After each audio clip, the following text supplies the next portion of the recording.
இந்த பாருங்க, அதிமுக பாஜக கூட்டணி சேர்ந்ததை இன்னை வரைக்கும் விமர்சனம் பண்ணிக்கிட்டே தான் இருக்காங்க. அதில் ஒருத்தர் இப்படி தான் பண்ணியிருக்காரு. ஒரு ரெய்டு தாயா விட்டாங்க, சடக்குன்னு எடப்பாடி நேராக டெல்லிக்கு பிளைட்டை பிடிச்சி சர்றிடு ஓனாரு. கூட்டணி நாங்கள் முடிஞ்சு போச்சு. ஒரு ரெய்டுக்கே இப்படியா அப்படின்னு சொன்னது யார் தெரியுமா? நம்ம கீதா ஜீவனக்கா தான்.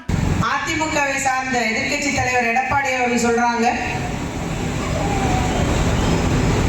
ஒரே ஒரு ரைடு தாங்க வச்சது ஒன்றிய அரசு எடப்பாடியோட சம்மதக்கார வீட்டுல. உடனடியா ஓடி போய் என்ன பண்ணிட்டாரு, கூட்டணி போட்டுக்கிட்டாரு. அதுதான் உண்மை. பாஜக அதிமுக கூட்டணிங்கிறதே அதுதான். ஆனா அவர் என்ன சொல்றாருன்னா, எங்க கூட்டணியை பார்த்து பதறாரு முதலமைச்சர் அப்படிங்கிறாரு. பதட்டம் எல்லாம் ஒன்றும் இல்லை. அவங்க என்ன கூட்டணி, புது கூட்டணியா? 2019 இதே கூட்டணி தான் இருந்தது. 40க்கு 40 திமுக கூட்டணி தான் வெற்றி பெற்றது. 2021 இதே கூட்டணி தான் வெற்றி பெற்றது, திமுக கூட்டணி தான். ஆகவே நம்ம அதிமுக பாஜக கூட்டணிக்கு மட்டும் நம்ம பயப்படல,